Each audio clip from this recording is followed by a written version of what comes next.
Hadirin sekalian, yang pertama senantiasa dibaca di dalam yang namanya khutbatul hajah, yaitu salah satu ayat Al-Quran, ya ayyuhalladzina amanuttaqullah haqqa tuqatih.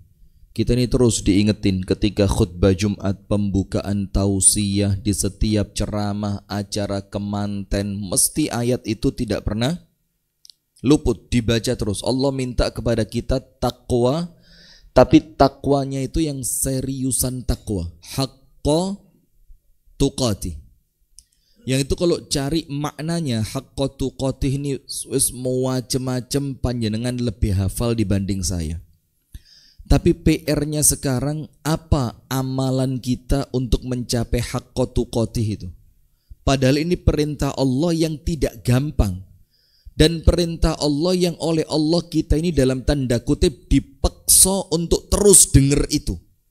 Agar ini seakan-akan menjadi PR buat hati kita. Sebenarnya apa yang Allah minta dari kalimat haqqa tuqatih? Ditambahi sama Allah satu permintaan yang dalam ilmu fikih itu mustahil kita dapat. Dalam keadaan tidak mungkin Allah memerintahkan kita sesuatu yang mustahil kita lakukan. Jadi gini, tidak ada perintah yang perintah itu tidak bisa dilakukan. Pasti Allah itu dengan keadilannya ketika memerintahkan sesuatu, pasti sesuatu yang diperintah itu sesuai dengan apa yang Allah lihat, sesuai kemampuannya manusia. Tapi ayat ini terkesan sebaliknya. Wala tamutunna illa wa antum muslimun. Ojo sampai mati kecuali Islam. Dalam keadaan panjenengan tahu matinya nanti seperti apa? Tidak tahu. Bahkan urusan kita ini meninggal seperti apa itu sudah tercatat bahkan sebelum kita dilahirkan. Artinya wis gak iso milih.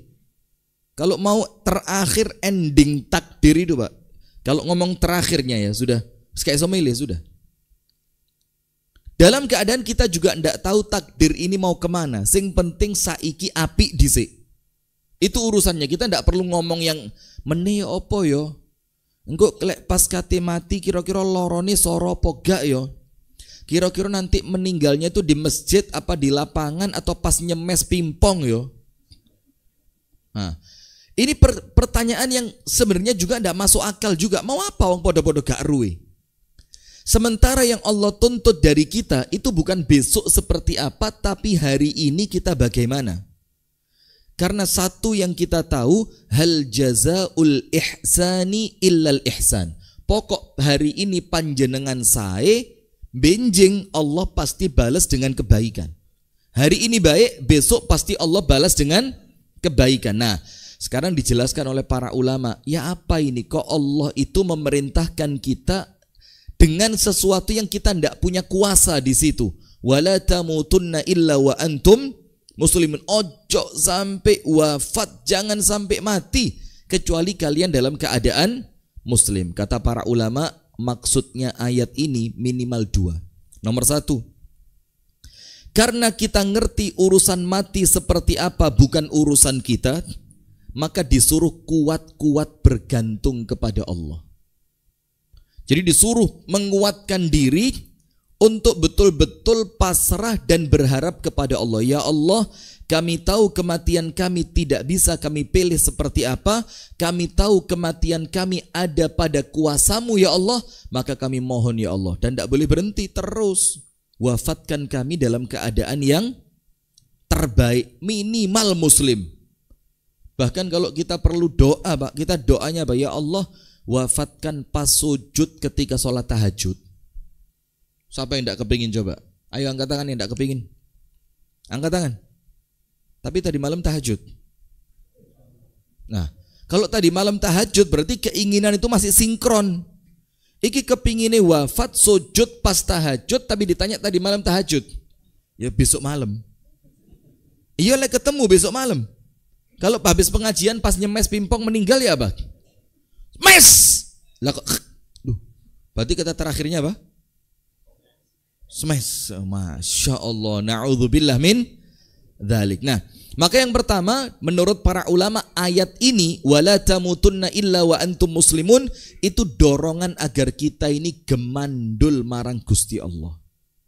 Betul-betul terikat dengan senantiasa minta pertolongannya Allah, iyyaka na'budu wa iyyaka nasta'in. Betul-betul pertolongan itu kita minta dari Allah. Jangan sampai mengandalkan kemampuan diri. Lawan kita itu Pak, isuk dele, sore tempe. Tahu apa tempe? Enak mana kira-kira?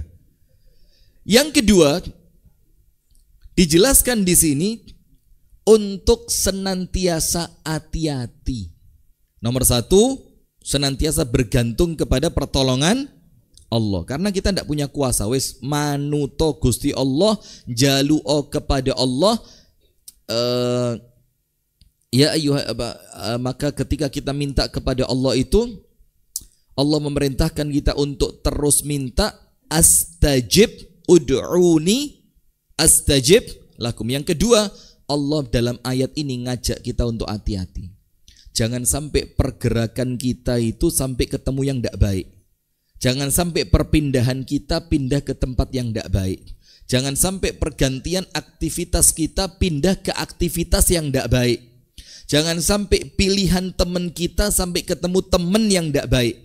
Karena di setiap perpindahan tadi ada peluang kematian. Ada peluang apa? Kematian. Kalau kita memastikan di setiap pergerakan, pergantian hari, pergantian aktivitas, pergantian dari satu teman ke teman yang lain, pergantian dari satu tempat ke tempat yang lain, dari satu kegiatan-kegiatan yang lain, kita pastikan di situ mesti pindah itu api. Di mana setiap perpindahan itu ada peluang kematian, maka insya Allah wala tamutunna illa wa antum muslimun itu kita dapatkan. Kenapa? Karena memang kita tidak pernah bergerak kecuali pergerakan itu pindah dari satu api menuju api yang lain, dari satu baik menuju baik yang lain. Maka obatnya mek siji minimal Pak Gatot, ojo kakean gula. Tak coba isi, bismillah. Gak matur suwun malah dikritik. Masya Allah, kurang didik. Lek akeh-kakehan didik, lek dilongi kurang didik. Ya menungso Pak, mau gimana ya? Lah inilah manusia ya. Nah maka dengan itu Rasulullah SAW bersabda begini, idza aradallahu qabdha abdin qabdha ruha abdin qabdha ruhi abdin faj'alahu fi ayyi makanin hajatan lahu atau kama qala Nabi. Ketika Allah itu ingin mencabut nyawa seorang manusia dan ditakdirkan sama Allah mencabut nyawanya di suatu tempat yang berbeda dengan tempat kebiasaan dia di mana. Jadi misalkan panjenengan biasanya di Pare. Ternyata sesuai catatan takdir panjenengan meninggalnya di aja sing api. Sing rodok medeni gitu loh. Nah, ternyata sesuai catatan takdir panjenengan itu meninggalnya di Mojokerto. Katakan a'azzanallahu wa iyyakum, semoga apapun yang Allah pilih itu baik buat kita ya. Sudah? Maka karena memang panjenengan bendino Pare terus muter tok ini Pare. Maka oleh Allah panjenengan dibikin punya hajat, punya keperluan untuk di mana panjenengan pasti ada di tempat di mana panjenengan nyawanya akan dicabut. Nah maka hati-hati, setiap pergerakan kita ini boleh jadi itu memang Allah menggerakkan karena di tempat itu kita bakal mati. Nah maka inti dari kalimat wala tamutunna illa wa antum muslimun itu bagaimana kita ini senantiasa waspada. Hadirin sekalian yang dirahmati oleh Allah Subhanahu wa taala, menuju kedamaian jiwa. Begini, kalau sudah ngomong jiwa itu jelasnya namanya dalam bahasa Islam nafs. Kedamaian itu salamah atau roha. Salamah atau roha. Nah maka kalau digoleki gampangi, ya sudah, intinya satu, rohatun nafsi, salamatus sadri, wa tazkiyatun nafsi. Wis antara muter-muter di situ tok. Karena semua dari manusia ini Pak bukan di sini. Orang kalau pikirannya wabot, sing penting atine tenang, yo beres.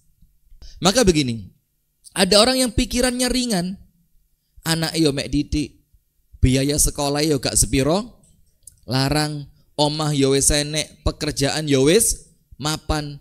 Tapi ben ketemu koncone ngopi, peh sumpek sampai koncone bilang apa? Jane sampai niki sumpek opo sih? Nah, maka artinya bukan pada pikiran dan juga bukan pada beban hidup. Kalau ngomong beban hidup, nun sewu nggih, tidak ada yang beban hidupnya itu mengalahkan Kanjeng Nabi Muhammad. Siapa coba? Yang dipikir itu bukan cuma mikir istri, mikir anak, mikir cucu, mikir diri. Tapi yang dipikir siapa? Umatnya. Dan yang dipikir bukan umat yang di jero masjid. Yang dipikir oleh Nabi Muhammad itu, yang menyibukkan pikiran beliau, itu justru umat yang hidayah belum sampai kepada mereka. Maka ketika malaikat Jibril datang dalam hadis riwayat Imam Muslim, di pojokan kota Madinah, di salah satu sudut kota Madinah, malaikat Jibril itu mengatakan begini, ya Muhammad, bashir ummataka annahu man laqiyallaha la yushriku bihi syai'an dakhalal jannah. Wahai Nabi Muhammad, berikan berita gembira untuk umatmu.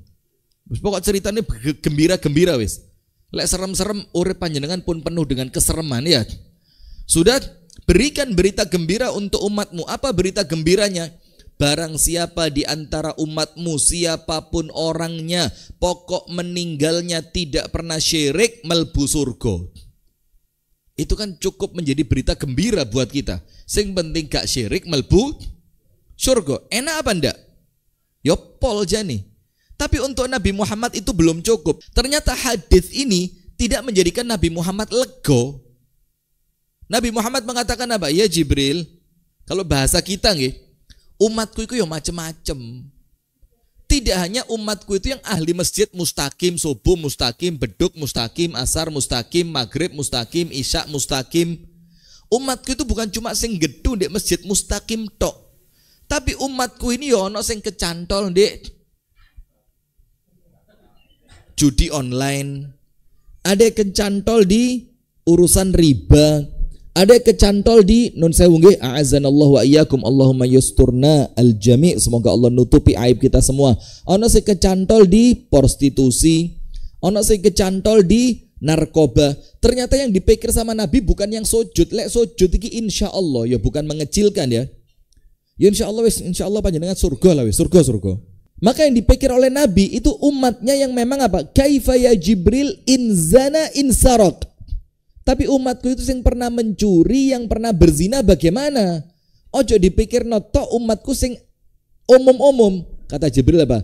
Wa in zana wa in saraq.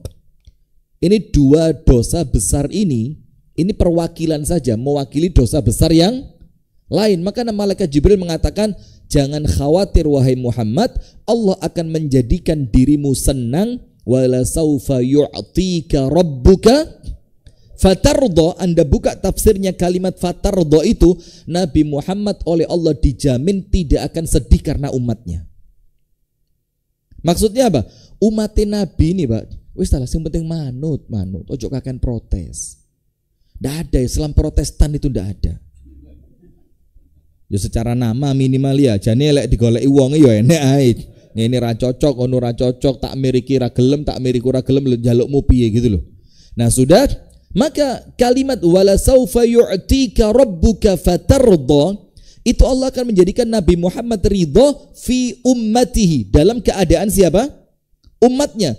Bukan di dunia tapi nanti pada hari kiamat. Maka pertanyaannya Nabi, supaya aku ini ridho kepada malaikat Jibril, apa pertanyaannya? Ya apa umatku ini kalau mereka pernah zina, mereka pernah mencuri? Jawabannya malaikat Jibril apa? Wa in zana wa in saraq, tetap melbu surga. Walaupun sebelumnya mungkin pernah berbuat dosa. Tapi yo ingat, dosa itu yo ono tanggung jawab. Jawabnya ndak kemudian antara yang berdosa dengan yang tidak berdosa dianggap podo, ya zalim kalau begitu ya kan. Nah maka minimal ya ono ikhtiar, ya Allah tahu dosa ya Allah, maka tobatnya kudu luwih kuat dibanding yang tidak pernah melakukan dosa. Sujute kudu luwih dawa timbang sing gak tahu ngelakoni dosa. Nah maka itu insya Allah nanti aman. Nah tapi dari sini jamaah, yang kita inginkan itu bagaimana semua janji Allah kepada umatnya Nabi Muhammad itu terwujud. Maka kita kepingin hati ki ayem gitu, ketemu siapapun husnudzon, berada di tempat apapun tetap positif. Dia mendapatkan sesuatu atau tidak dapat sesuatu, atine tetap ridho. Nah itu yang kita inginkan sekarang. Nah sekarang coba panjenengan perhatikan Asy-Syu'ara 88 dan 89. Allah Ta'ala berfirman, yauma la yanfa'u malu wala banun illa man atallaha biqalbin salim. Yang nanti ketika kita kumpul di hadapan Allah, ingat loh Pak, kita ini lahir dewe balik dewe. Hukum awalnya manusia itu podo kabeh. Hukum awalnya apa? Kullukum min Adam wa Adam min turab. Setiap masing-masing dari kita ini, kulolan panjenengan sedaya ini, kullukum min Adam, semuanya dari Nabi Adam. Podo kabeh. Wa Adam min turab, dan ilingo Nabi Adam itu dari tanah. Berarti hukum awalnya manusia semuanya ini apa? Sama. Kita ini citaane koyok boto. Hukum awal sama, hukum akhir sama. Hati-hati. Wa kulluhum atihi yaumal qiyamati farda. Farda itu apa? Siji-siji, dewe-dewe, gak nggawa bolo, gak nggawa konco. Wa kulluhum, dan nanti masing-masing dari manusia ini, kata Allah Ta'ala dalam Al-Quran, atihi, akan mendatanginya. Nya di sini siapa? Allah Ta'ala. Yaumal qiyamati, kelak pada hari kiamat.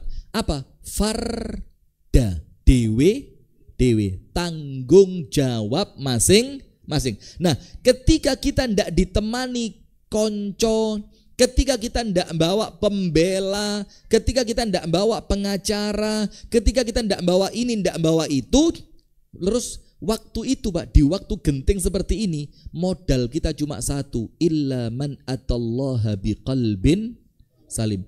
Anda akan selamat, saya akan selamat, siapapun akan selamat, termasuk Pak Selamat juga. Mana?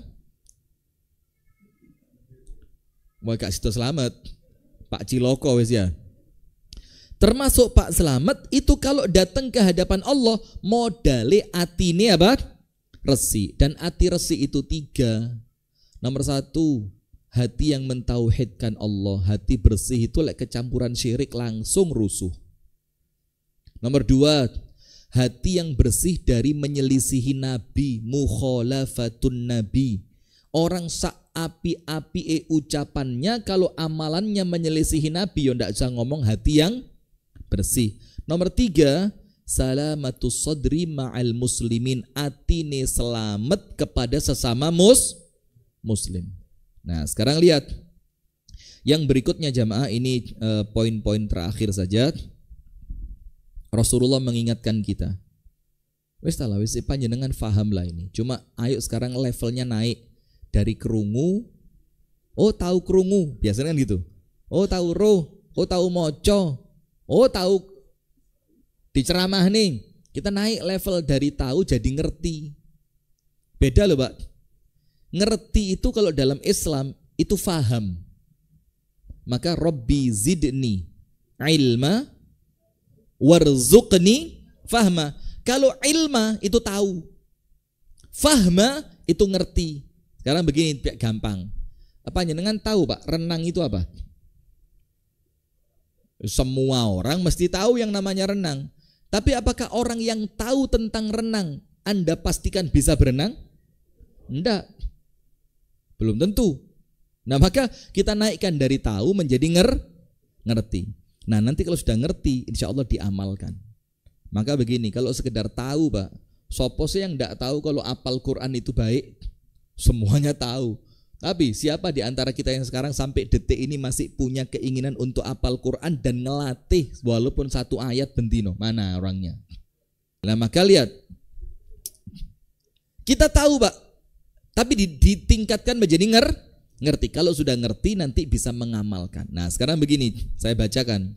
Rasulullah itu ngewanti-wanti betul sama kita supaya urip iku damai, ketemu siapapun penak, kekancan mbek siapapun iso, kumpul mbek sapa wae gak dadi masalah, panjenengan datang ke tempat apapun tidak menjadi benalu, tapi panjenengan mendatangkan manfaat. Rasulullah mengatakan kepada kita, la tabaghadu, janganlah kalian saling membenci. Wala tahasadu, janganlah saling hasad. Wala tadabaru, jangan saling membelakangi. Ngerti tidak membelakangi? Gak nyopo, mencep. Depet uang hilang. Kudu kesampluk kipasnya helikopter. Bong-bong-bong wakis. Kayak sono oleh mana ya? Jangan saling membenci, jangan saling hasad, jangan saling membelakangi. Loh, kalau mau ngomong sunnah Pak, lo ini lo sunnah, ini lo sunnah. Anda tahu kemarin Ustadz Astaghfirullah wa atubu ilaih, Adi Hidayat. Ketika kan sekarang beliau lagi dekat dengan Pak Presiden Prabowo. Itu kan kemudian sering diundang, ya bukan sering lah, sempat beberapa kali diundang untuk apa? Datang, membawa ulama-ulama Al-Azhar datang kepada Pak Prabowo. Kemudian kemarin acara terakhir kemarin diminta apa? Berdoa. Itu ada komen begini Pak. Memberikan perpindahan jenggot Ustadz Adi Hidayat. Terus si yang posting ini Pak, dan ini bukan akun abal-abal loh, orangnya ada dan kita tahu orangnya. Biasa kan kalau akun-akun seperti itu kan kita khawatir memang akun adu domba, wonge gak enek, atau orangnya non Islam tapi gawe jeneng Islam untuk merusak perpecahan dan memunculkan perpecahan di antara kaum. Iki wonge jelas, wonge enek, yo ketoro ngajine ndek endi. Sudah dipasang perubahan jenggot Ustaz, bukan perpindahan, perubahan, maaf ya, perubahan jenggot Ustaz Hidayat. Ketika pertama kali ceramah, dawa sih ini. Ketika mulai viral, mulai pendek. Ketika masuk ke istana, entek. Karime srit. Lah ini orang yang memahami sunnah secara sempit. Dikira dia sunnah itu yang penting jenggote dawa tapi tidak punya kontribusi. Ini bisa jadi kalau orang atine bersih Pak, memahami sebaliknya. Bagaimana sebaliknya itu? Dia mengorbankan sesuatu untuk dapat sesuatu yang jauh lebih besar. Mungkin dia merelakan, beliau ini yo ngerti lah jenggot iku apik, tapi mungkin dia merelakan itu. Untuk apa? Kemaslahatan yang ingin diraih yang lebih besar. Kalau terlalu panjang nanti jadi omongan di kalangan Pak Presiden. Wis, tak rapikan dulu, tapi saya bisa memberikan masukan yang positif kepada Pak Presiden supaya omongan saya didengar untuk kemaslahatan muslimin secara luas. Bisa enggak mikir begitu? Tergantung apanya tadi. Nah, maka panjenengan pun sama ketika ngelihat masjid ini, masjid itu, ustadz ini, ustadz itu, pandangannya bukan meripate, tapi apa? Hati nih. Nah maka Rasulullah itu yang disasar hati. Jangan saling membenci, jangan saling hasad, jangan saling membelakangi. Wa kunu ibadallahi ikhwana, dan jadilah hamba Allah yang ikhwana, bersaudara. Dan tadi Ali Imran, Al-Anfal, Asy-Syu'ara, bersaudara itu diawali dari apa? Hatinya. Nah sudah, kemudian oleh Rasulullah diingatkan, ditambahi wala yahillu li muslimin begini, wala yahillu li muslimin an yahjura akhahu fawqa thalathati ayyamin. Maka dengan itu tidak halal. Artinya apa? Kalaupun kedaden, maksimal ojo sampai kalian itu satru melebihi 3 hari. Ini kan wis peringatan pol, wis salah satru-satrune wong Islam, ojo punjul dari 3 Tujuannya apa? Saat durunge tulung dina wis paranono wis. Assalamualaikum. Minimal ya rotok sungkan didik. Biasanya kan masih gitu ya, gengsi, sungkan, isin. Wah wingi mari tak ilokne mosok saiki kakancan maneh. Dan kadang-kadang setane ya kanca liyane.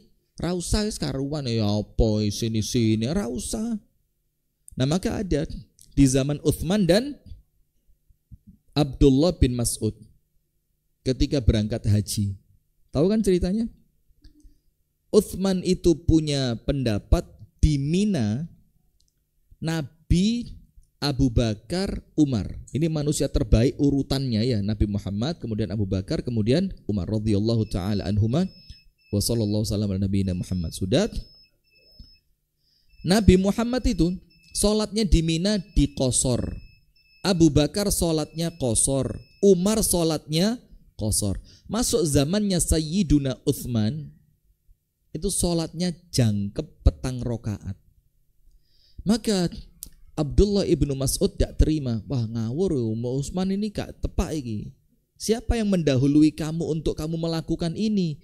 Lawang contoh terbaik kita itu melakukannya 2 rokaat di qosor. Lah kok panjenengan 4?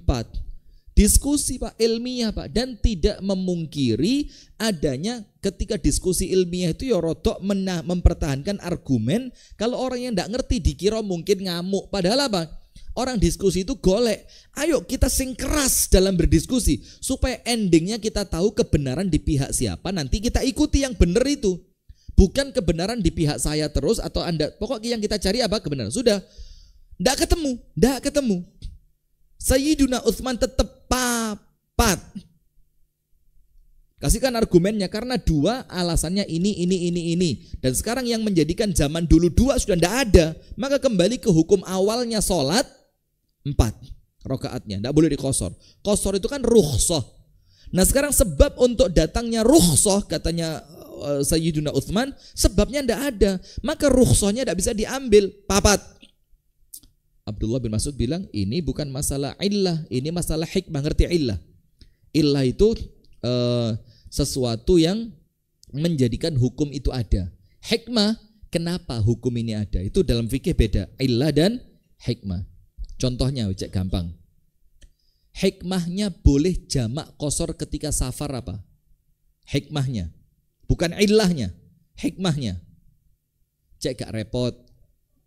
Mungkin zaman dulu masjid jarang, mungkin zaman dulu rest area sedikit, mungkin zaman dulu banyu tidak semudah, bukan banyu, Anda langsung banyu, air tidak semudah, itu namanya hikmah.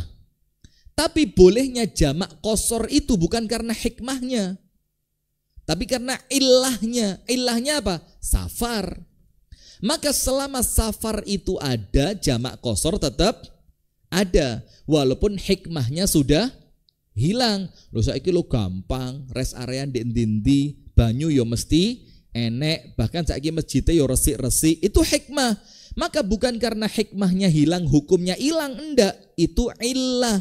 Nah sekarang begini, maka kata Abdullah bin Mas'ud, itu kan hikmah yang kamu sebut, ilahnya tetap. Ini haji dan ini Mina.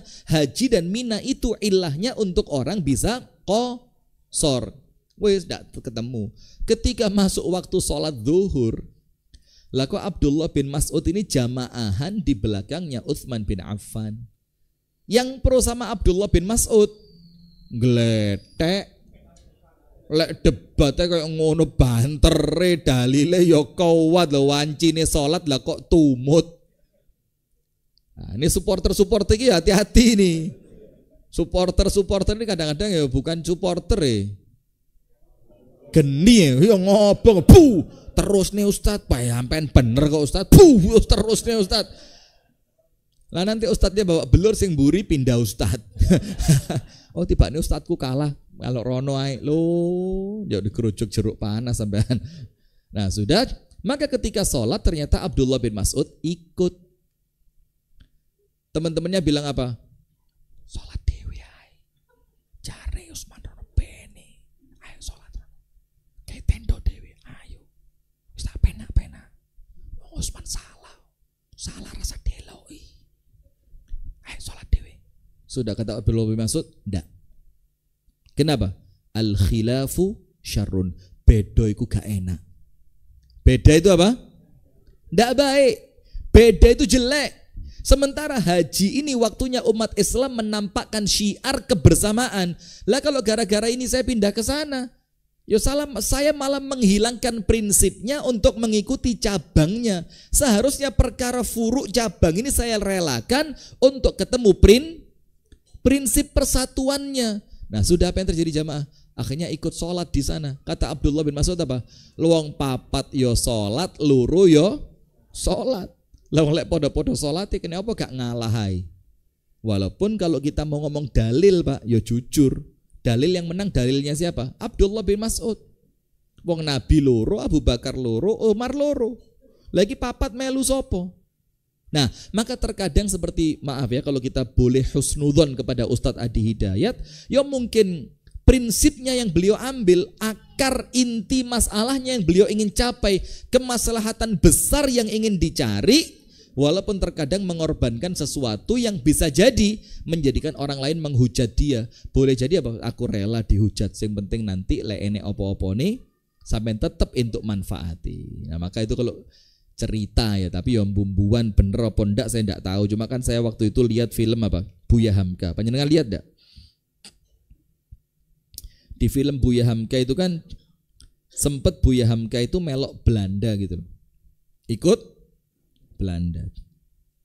Oh, orang di kampungnya omai dipecahi, omai Buya Hamka. Wah, ternyata antek Belanda ngene. Tapi ternyata mereka apa? Mereka tidak tahu di balik itu ada diskusi antara Buya Hamka dengan orang Belanda. Ini filmnya loh ya. Nanti jangan dituntut saya keluarganya Buya Hamka ndak terima. Loh, tuntutan produser nih wong di film yang ngono kok. Nah, ternyata ada diskusi atau ada bargaining, bargaining?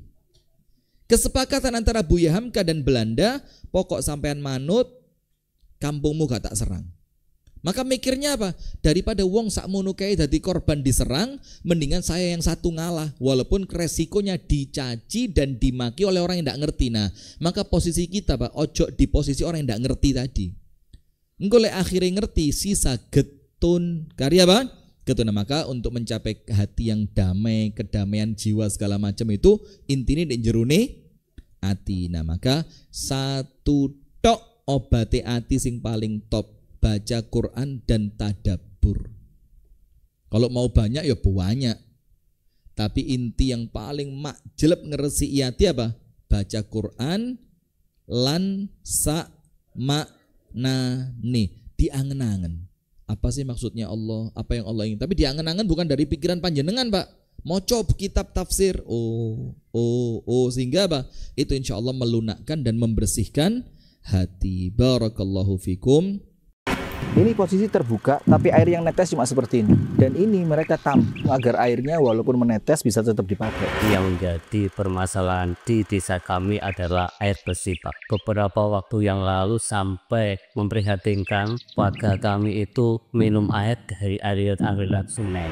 Lalu kami coba untuk meminta tolong ke SDU. Alhamdulillah diberikan tanah, lalu diwujudkan keinginan sekalian yang ada di belakang. Dan salah satu tantangan dari pengeboran sumur ini adalah banyaknya batu yang keras luar biasa. Bahkan di tengah-tengah proses pengeboran dengan kedalaman 85 meter, kita bisa menemukan batu sebesar ini. Ini batu utuh yang kemudian keluar dari bor.